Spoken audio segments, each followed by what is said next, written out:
Hello YouTubers, welcome back to the channel. This week I'm going to turn a bowl from this big gnarly old chunk of ash. As you see over here there's quite a big, I'm not sure what that is, maybe a knot, maybe a branch, bit of a crack in there, but I don't think it goes through too far. Lovely grain pattern I can see already running through there. So the first thing I want to do is find pretty much where the centre is, get that over to the bandsaw and cut it into a circular shape. I'll get back to you as soon as I've done that. So I've had that over on the bandsaw. So I've taken off what I can just so it will spin on the lathe. So I brought the tailstock up for added support because it's going to shake about a lot. And I'll turn the lathe down to 100 revs a minute. And what I will do is just gradually turn it up before it starts shaking. That's about it there. And I'm only 250 revs a minute.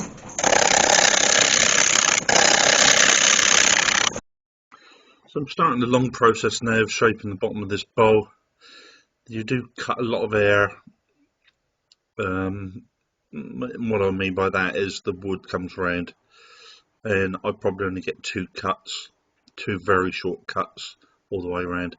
As you see now I've moved up slightly and you start to get a longer cut and it's getting more into balance, and the more wood I take off the easier it becomes.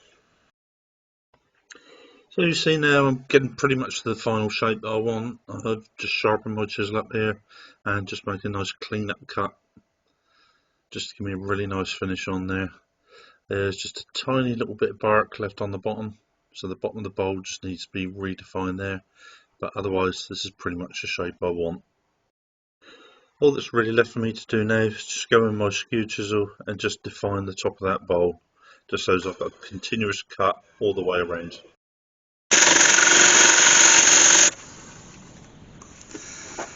Now this is a knot coming through there, which ordinarily I would be more than happy to leave. But I don't know if you can pick that up, but there's a crack running through there. There's another crack running down there, and there's a crack running down through there. And what I'm worried about is when I turn the inside of that bowl, there's not going to be very little holding that together.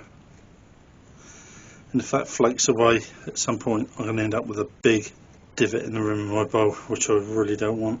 So I think I'm going to take this bowl down to there. The other thing I want to do is I'm going to go in and I'm going to put 3 beads in there, and this is a old spindle gauge.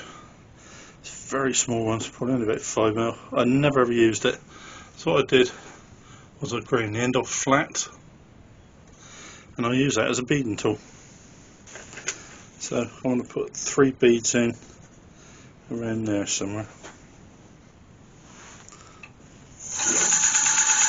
So I'm going to start there, put 3 beads in.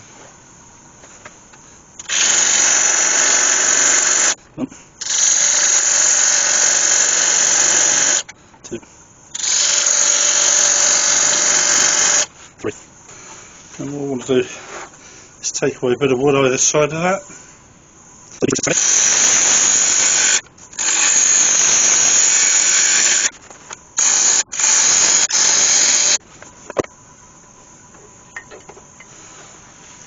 Just go and cut in there with a skew. I've got a really nice sharp edge. The same on that side.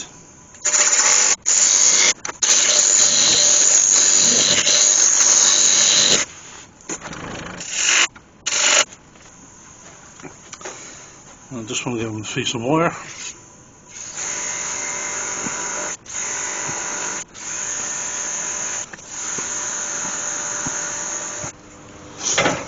Quite a few months ago I bought one of these Hope sanding arms, I suppose you call them. Absolutely brilliant tool, made real difference to my sand and my bowls, and it's such a better finish off them these days. And what I did is I made up a little box to put my different sander pads in, and what I wanted was a different sanding pad for the different grade grits. Just see I've written on there 120 grit, and I just keep that in the same box. Now what I did find was that you can buy these on the internet quite cheap, but the arbors that come in there are not the same size as it fit in there, because what I wanted to do was, rather than keep taking the Velcro off and putting a different one on, I just wanted to be able to pick up a different sanding disc and just drop it in, which I think saves Velcro, probably saves on pads as well, because that Velcro quickly wears out. Now what I found was, as I say, that arbor is different size that goes in there, but I found if you use a 6mm bolt, use a mild steel one, not stainless steel, because there is a magnet in the bottom there and that still holds that in, and a 6mm bolt fit in there fine, and you screw it into there, put a lock nut on, and then you've got all your different sanding pads fully interchangeable. Got a good idea, I thought.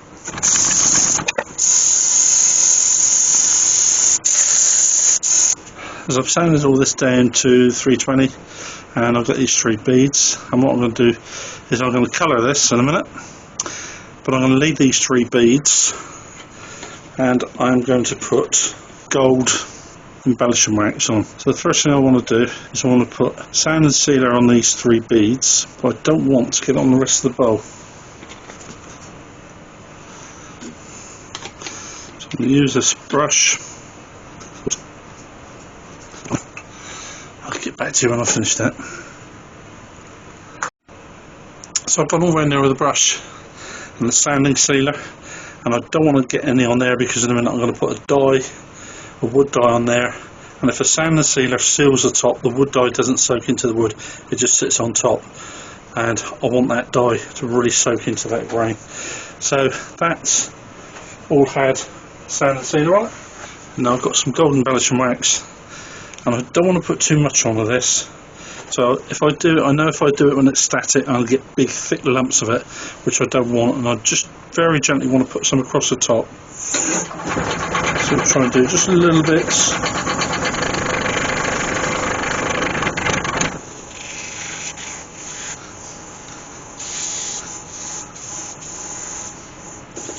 What I'll do now is just buff that up with a cloth, and then we can go to colouring. So now I'm coming to colouring. I'm going to spray this bowl black. I'm going to be very careful around those gold beads. I'm going to be very careful about that. I am using an airbrush, but equally you could use a paper towel or even a brush to put this black dye on with. It does go on very easily. This is a water-based dye. It soaks into the wood very well.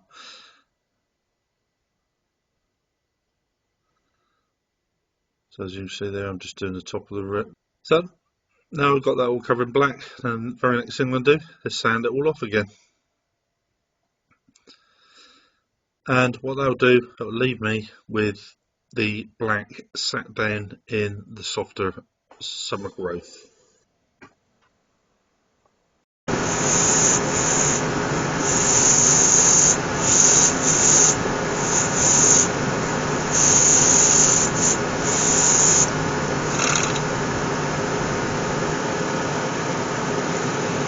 As you see on there, that black has sat right down in all those, where all that winter growth is, those hard rings.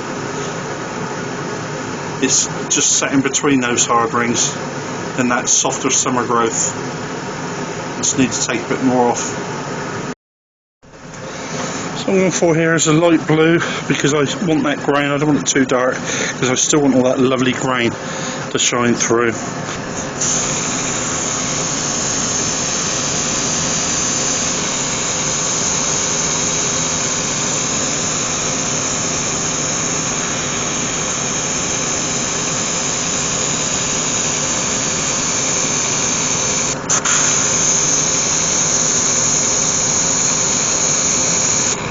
I'll get back to you once that's dried off.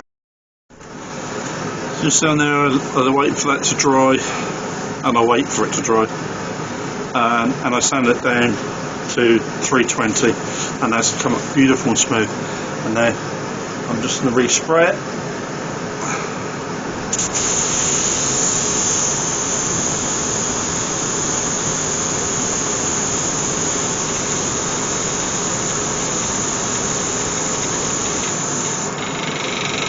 So that beautiful grain still shining through there.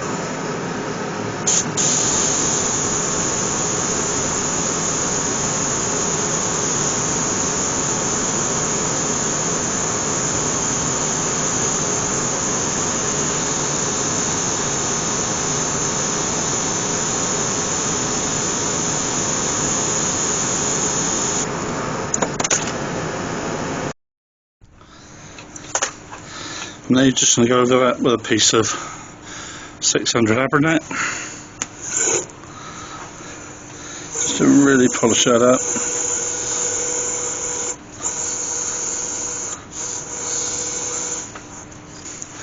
I'll give it a quick coat of sand and sealer. And the sand and sealer is cellulose based, and the paint is water based, so it should, probably will take quite a bit of that off. Not too much.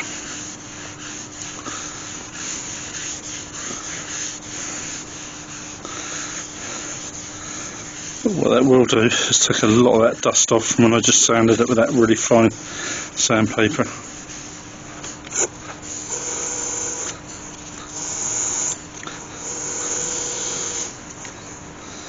A bit of wax.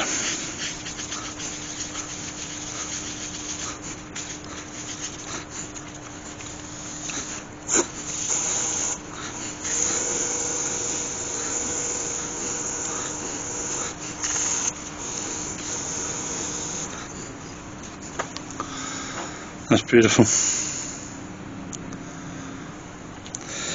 that's the episode finished, apart from the foot.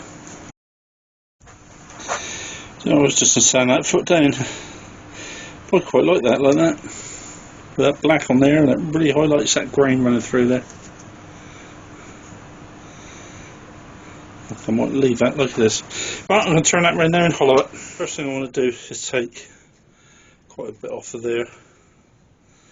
We talked about earlier on where that knot comes through and it's all split. I want to take that down to there. The last thing I want to do is have a big chip in my rim. So I need to take quite a bit of this way down to get down to there.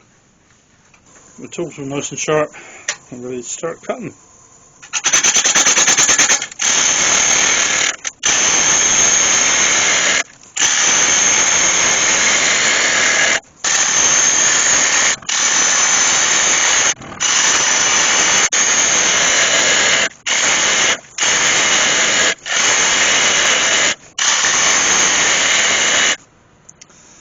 It's gone.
So I'm a little bit concerned about that. That's a massive great crack running down through there. Don't run all the way through, it stops there. I've got one there and one there. But that one is huge. I think what I'm going to do is put forcing a bit down through the middle of there and see how far that crack goes. If it starts to close up, I should be okay, but if that stays like that down through there, I think that piece of wood's going to be too dangerous to continue with. That's good. I've gone down to, that's a depth of 85mm from the rim of the bowl, and I can see a very, very fine crack running through there. So I think what I'm going to do is just take this off the lathe, chuck and all, and I'm going to whack some glue in that crack so that I'll just preserve that on the rim, and then I'll start cutting away, leaving the actual thickness of the bowl, and that should keep that intact. I never like that when that sounds difference in those tones. Right, I'm going to persevere with that, but I'm going to stand well out of the way of that. So what I've done is I've put a small dab of glue on the outside where the rim is, and what I'm going to do, this is going to be quite unusual because what I'm going to do is turn the outside first. Normally you sort of hollow that towards the middle, but what I'm going to do is, as you see there, I'm actually turning the thickness of the bowl already. So what I'm going to do is go down so far and then just go in, put a little dab of super glue in there, just so that I'll hold that together a little bit more. I really was quite concerned about this flying apart.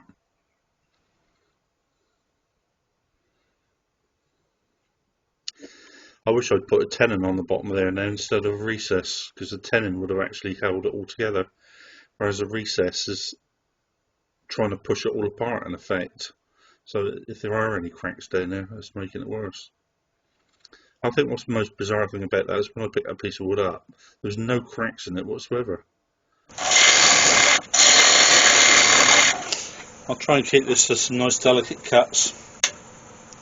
I don't want to put too much strain on that bowl. And I've cut the speed down to 550 as well, because the centrifugal force on that could equally help that.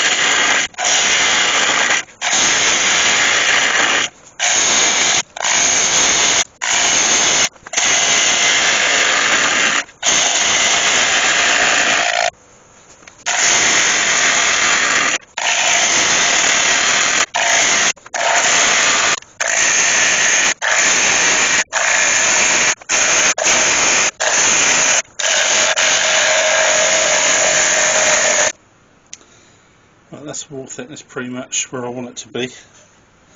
So I think I'll dive back in there with some glue. So just go right in there with the edge of my rule, and that just opens that up. You see that goes in quite a way in there. So I'll just skip forward here a bit now. So I finished turning it, I've sanded it all down, and what I'm going to do now is just going to spray some denatured alcohol in there and just give it a clean up and get all the sort of loose, flaky sawdust that's in there, all the stuff that sits down in the grain. That actually gives you a bit of a sneak preview of what that grain's like in there, because that is absolutely gorgeous. Well, I think I can safely say this is the hardest bowl I've turned for quite a long time. That has been hard work, but as always with returning, it's been very enjoyable. So I'm just going to let that dry, let the alcohol dry, that very quickly evaporate off of there, and then I'm going to go in with some sand and sealer and some wax and just polish that all up. Well, there you go, YouTube world. A finished bowl. I really didn't think I'd get there with that. I didn't never use that piece of wood. When I picked that at the wood store, I thought it was ideal for what I wanted, and I didn't see any cracks in that at all. None were apparent. But once I started turning that, some huge great cracks appeared in there, and I really didn't think I would get to that finished product. So there we go. Beautiful blue bowl, gold accent rim, and you see that grain coming through there. I hope you can. I'm trying to pick it out. There it is. You can see the lovely grain still showing through there, and beautiful grain inside. Difficult to get a decent picture of that, as much as that's me lights and everything causing a lot of shadow. But anyway, beautiful bit of grain in there. Beautiful bowl. It's nice size as well. I started off, that piece of wood I had was 20 inches one way and it was 12 across the other way, and I've ended up with a 10.5 inch bowl like that, and just over 5 inches deep. I'll give that to metric as well. So it's 270 by 130. I'm very pleased with that. I think that's turned out really nice. It's a lovely bowl. As I say, lovely grain, ash is nice. I'm quite pleased with that. I've enjoyed myself. As I say, I really didn't think I would have got to the end of that. If you're all still watching, thank you for watching to the end. And I've had a good day down in my workshop today. I have really enjoyed that. And I will see you all again next week. You take care of yourself. Bye bye.